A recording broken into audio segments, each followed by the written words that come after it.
part of our institution, Youth Bridge support to promoting the rights and defending young women in this country. We have launched the Youth Activism Campaign in support of the 16th Day of Activism. And the Youth Activism Campaign has three components. One is to do a kind of community outreach on gender-based violence and harassment that are melted against women in strong support of the C190, the International Labour Organization Convention.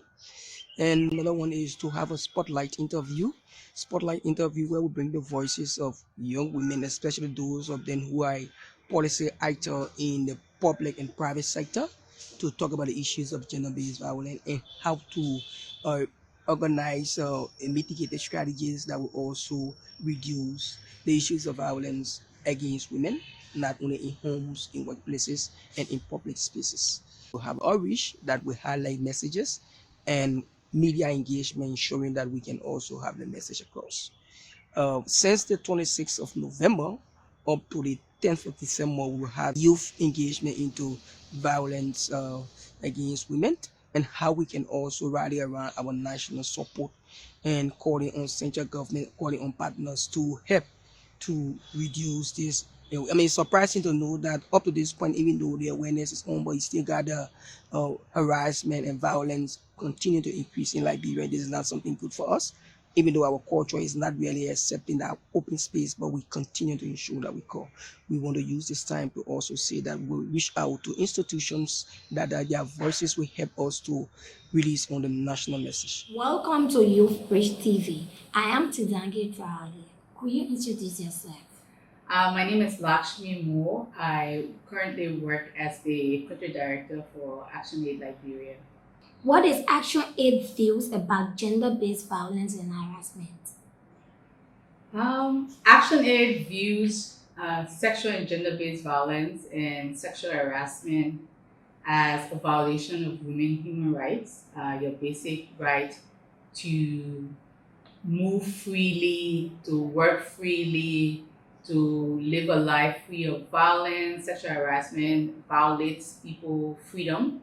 How can we stop gender-based violence in Liberia? Gender-based violence in Liberia can be stopped in many ways. The first way is having a very strong legal framework, have very strong laws, but not just laws on the book, but laws that are being implemented that prevent people, that are very clear, that says if you do this, this is a crime. Like making it clear that rape is a crime, making it clear that if you beat your wife, it's a crime. So once you have those strong laws and policy, it also helps to prevent it, but then also investing in the services that people will need. So if my husband beat me, can I be able to go to the police to report it? Would the police have all of the resources they need? The schools have policies to prevent teachers from violating the rights of students. What happens if you report it? Would they be fired? And also the culture, the way we think about women, the way we think about women's bodies, the way we, a lot of times when you walk in the street, they'll say, oh, my little body. But that is not a compliment because you're making somebody feel uncomfortable. So what is ActionAid doing about the gender-based violence? So ActionAid is a human rights organization, and one of our main focus has been on women's rights because we recognize that in the Liberian society, generally women's rights are not where they need to be.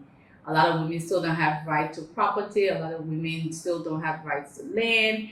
A lot of young women, especially in the rural areas, can't go to school because of early childhood marriage or other practices.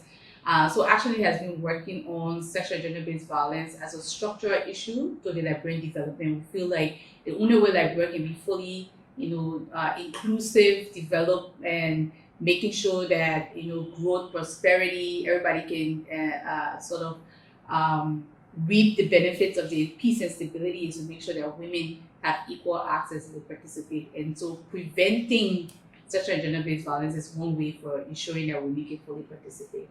What would be your advice to the central government?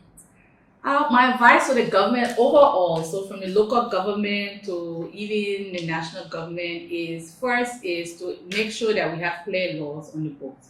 I mean, right now we have the rape law. We also just recently passed the domestic violence bill, but we still haven't addressed female genital mutilation. We still haven't addressed the loophole in our law that allows girls under the customary system to be, 16 years. They are recognized, but in the statutory law, say 18. So the law has to be very clear, very strong, and very decisive on preventing violence against women and girls.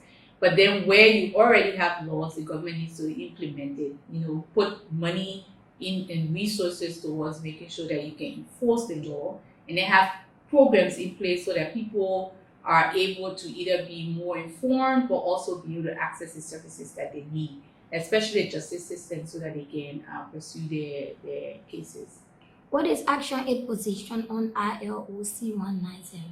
So ActionAid supports the ILO convention. We have one global campaign. So all ActionAid is a member of a federation that works in over 45 countries.